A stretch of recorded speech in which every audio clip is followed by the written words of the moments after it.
तो last episode में हमने देखा था कि मूसेंग ने अपनी नानी को बचाने के लिए कितनी तगड़ी प्लान बनाई थे। इस मौके पर मास्टर चैन खड़े होकर देखने के अलावा कुछ भी नहीं कर पा रहे थे। तब थोड़ी देर में यहाँ पे मास्टर चौंग भी अपने लोगों के साथ पहुंच जाते हैं और फिर मास्टर चैन से पूछते हैं क्या हो मास्टर चैन, क्या हो मूसेंग भाग गया।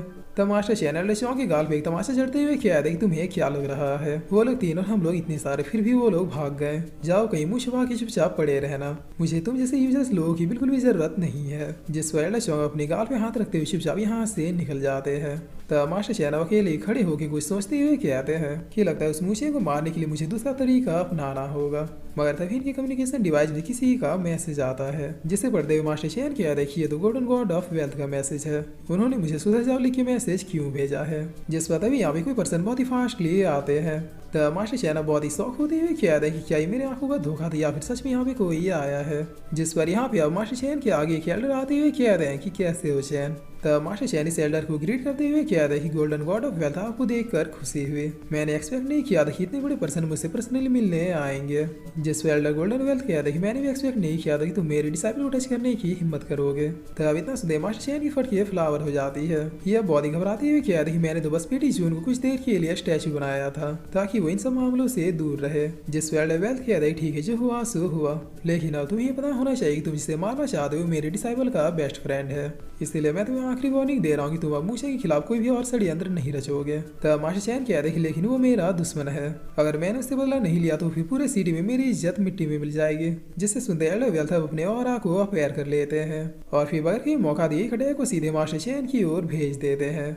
तब इस अटैक को देखते मास्टर चैन जैसे तैसे जंप करके अपनी जान बचा लेते हैं। जिसके बाद एल्डर वेल्थ से कह रहे कि आप अपनी हद पार कर रहे हैं। तब एल्डर वेल्थ मास्टर चैन की ओर देखते दोबारा से अपने पावर्स को पैर करना शुरू कर देते हैं। जिसे देखे मास्टर चैन भी अब कोई देरी की अपने एक अटैक को क्रिएट करते हुए सीधे एल्डर वेल्थ की ओर भेज देते हैं। मगर एल्डर वेल्थ तो इसके अटैक के पहुंचने से पहले यहाँ से डिसअपेयर हो जाते हैं। जिस पर मास्टर चैन अब एक जगह पे खड़े होकर बहुत ही चिढ़ते हुए कह रहे कि अगर दम है तो फेस टू फेस आके फाइट करो। तब एल्डर वेल्थ बड़े आराम से इनके पीछे आके अपेयर हो जाते हैं। जिस पर अब मास्टर चैन को पता चल जाता है कि इनकी बैंड अब बजने वाली है, इसीलिए पीछे मुड़ते चिल्लाते हुए कह रहे प्लीज मुझे माफ कर दीजिए। लेकिन इनके बात खत्म होने से पहले इनके ऊपर गोल्डन गॉड ऑफ वेल्थ का अटैक पड़ जाता है। जिसके लगते मास्टर चैन बहुत इंजर्ड होते हुए पीछे की ओर जाके घसीट जाते हैं। तब एल्डर वेल्थ अब यहाँ से जाते हुए कह रहे मेरी तुमसे कोई दुश्मनी नहीं है इसलिए छोड़ रहा हूँ, लेकिन अगर मैंने जो कहा उस बात का उल्लंघन हुआ तो फिर याद रखना कि मुझे गोल्डन गॉड ऑफ वेल्थ क्यों कहते हैं। दोबारा मुझे तुम्हारे रिगार्डिंग कोई भी शिकायत नहीं आनी चाहिए। जिस पर मास्टर चैन भी अब यस सर कहते हैं। तब एल्डर वेल्थ अब सीधे यहाँ से निकल जाते हैं।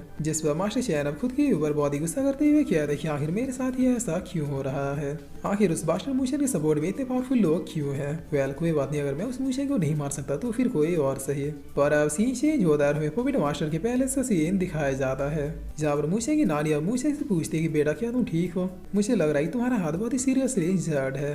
तब मूशन अपने हाथ को छिपाते अपनी नानी से कहता कि नहीं मैं तो बिल्कुल ठीक हूँ, आप जाइए पहले नाश्ता कर लीजिए, आपने सुबह से चाय बिस्कुट भी नहीं खाया है। तब मूशन की नानी बहुत ही खुश होते हुए ओके कहती है। जिस पर अब यहाँ की गार्ड मूशन की नानी को लेके यहाँ से चले जाते हैं।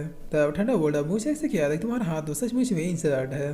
जिस पर मूशन भी अपने हाथ की ओर देखता है और फिर ठंडा बोल्ड से कहता है मास्टर चैन की उस स्पेल को ब्रेक करने में मेरा ये हाल हुआ है, अब पता नहीं ये सीरियस इंजरी कब तक हील होगी। जिस पर कीनो अब हंसते हुए कहता है मेरे शेर मेरे होते भला तुम्हें कैसी टेंशन मतलब तुम्हारे हाथ को हील करने का मेरे पास उपाय है, मगर इस उपाय को करने के लिए हमें कुछ इंग्रेडिएंट्स और हर्ब्स लगेंगे, इसीलिए मैं जो लिखवा रहा हूँ उसे जल्दी से मंगवा लो। तब मुझे एक व्यवयास कहते कीनो के अनुसार लिखना शुरू कर देता है और फिर लिखने के बाद इस लिस्ट को ठंडा बोल्ड को देते हुए कहता है कि मुझे ये सारी चीजें अभी चाहिए। तब ठंडा बोल्ड बहुत ही शौक होते हुए कहता है कि ये तो किसी पावरफुल हीलिंग पिल को बनाने का इंग्रेडिएंट है, इसका मतलब क्या तुम एक एल्केमिस्ट भी हो। जिस पर मुझसे भी फुल हवाबाजी करते हुए कहता है कि एल्केमिस्ट हो तभी तो मैंने इंग्रेडिएंट्स लिखे हैं। तब कीनो कहता है कि औकात मेरा एल्केमिस्ट बनना इतना भी आसान नहीं है।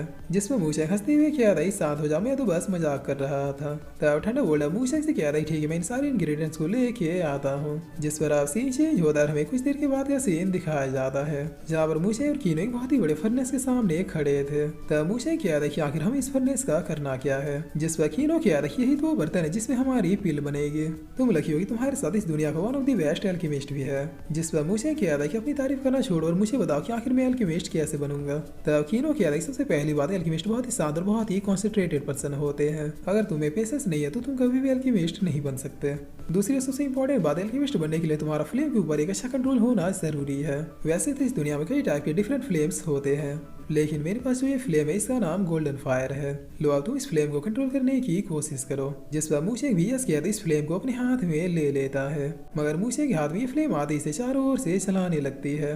मूशेंग नाचते हुए कहता है कि आखिर ये क्या हो रहा है, तुम्हारे हाथ में तो ये फ्लेम बिल्कुल शांत थे। जिस पर कीनो हंसते हुए कहता है कि वो इसलिए क्योंकि मैं इसका मास्टर हूँ। किसी हेवली फ्लेम को कंट्रोल कर पाना इतना भी आसान नहीं है। तो मूशेंग के हाथ में मौजूद ये फ्लेम भी बहुत ईविल तरीके से हंसने लगता है। जिस पर कीनो कहता है कि मूशेंग फोकस करो, इस फ्लेम को भी तुम्हें अपने हार्ट से अटैच करना होगा। तुम इस फ्लेम को डांट धमका के अपने अंदर एब्जॉर्ब नहीं कर सकते। तब मूशेंग बहुत ही सीरियस होते हुए कहता है कि समझ गया। और फिर दूसरी पल मूशेंग बहुत ही फनी तरीके से बच्चों की तरह रोते हुए इस फ्लेम से कहता है कि प्लीज मेरे अंदर आ जाओ, मैं बहुत ही अच्छा पर्सन हूँ, मेरे अंदर तुम बहुत ही खुश रहोगे। जिससे सुनिए फ्लेम मूशेंग के हाथ से कूदते हुए कहता है कि बिल्कुल नहीं। तब मूशेंग बहुत ही चिढ़ते हुए कहता है कि लेकिन क्यों। जिस पर ये फ्लेम कहता है कि क्योंकि तुम यूजलेस हो। तभी अब मूशेंग के अंदर ये कुकून जाग जाता है, जो अब मूशेंग की बॉडी से बाहर आते इस फ्लेम को बहुत प्यार से देखने लगता है। तब मूशेंग कहता है क्या ये फ्लेम इसे अट्रैक्ट कर रही है। जिस पर ये कुकून अब इस फ्लेम को बहुत ही गौर से देखता है और फिर बहुत ही खुश होगी इस फ्लेम के चारों ओर घूमते हुए कहता है तुम डिसाइड कर लो, तुम्हें मेरे मास्टर के साथ चलना या फिर मैं ही तुम्हें खा जाऊं। तब इतना सुनते ये फ्लेम अब सीधे जाके मूशेंग के अंदर समा जाती है, जिसे देखकर कीनो कहता है सच में 7 एट्रीब्यूट्स वाला क्रिएचर सचमुच में कुछ अलग है। तब मूशेंग बहुत ही फनी तरीके से साथ होते हुए कहता है क्या ये हो गया। जिस पर मूशेंग टेस्टिंग के लिए अपने हाथ में अपनी मर्जी से इस फ्लेम को अपेयर करता है। तब कीनो कहता है कि मूशेंग तुम सच में बहुत ही ज्यादा लकी हो। जिस पर मूशेंग भी अब फुलाना समाते हुए कहता है ये सब करना मेरे लिए कौन सी बड़ी बात है, अभी मुझे थोड़ा टाइम लग गया, लेकिन जब मैं बचा था तब मैं ऐसे फ्लेम को अपनी उंगलियों से ही कंट्रोल कर लेता था। तब कीनो बहुत ही भड़कते हुए कहता है बकवास बंद करो, ऐसे फ्लेम तुम्हारे बाप दादाओं ने भी नहीं देखा होगा।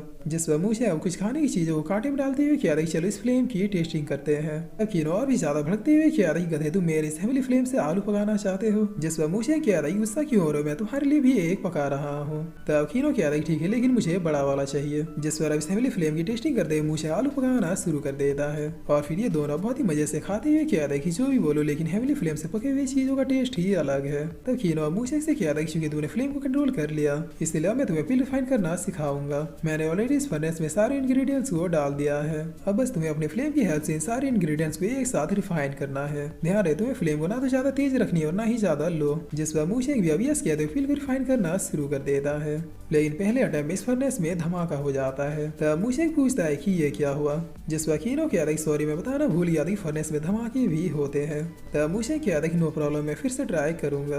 और अब दोबारा से खड़े होकर मूशेंग फिर से कोशिश करने लगता है। इस बार मूशेंग कंसंट्रेशन को देखकर लग रहा था कि इस बार पिल को रिफाइन कर ही लेगा, मगर थोड़ी देर में मूशेंग को पता चल जाता है कि इस बार फर्नेस फटने वाला है। तब मूशेंग कीनो को पकड़ते हुए कहता है कि इस बार तुम झुलसोगे।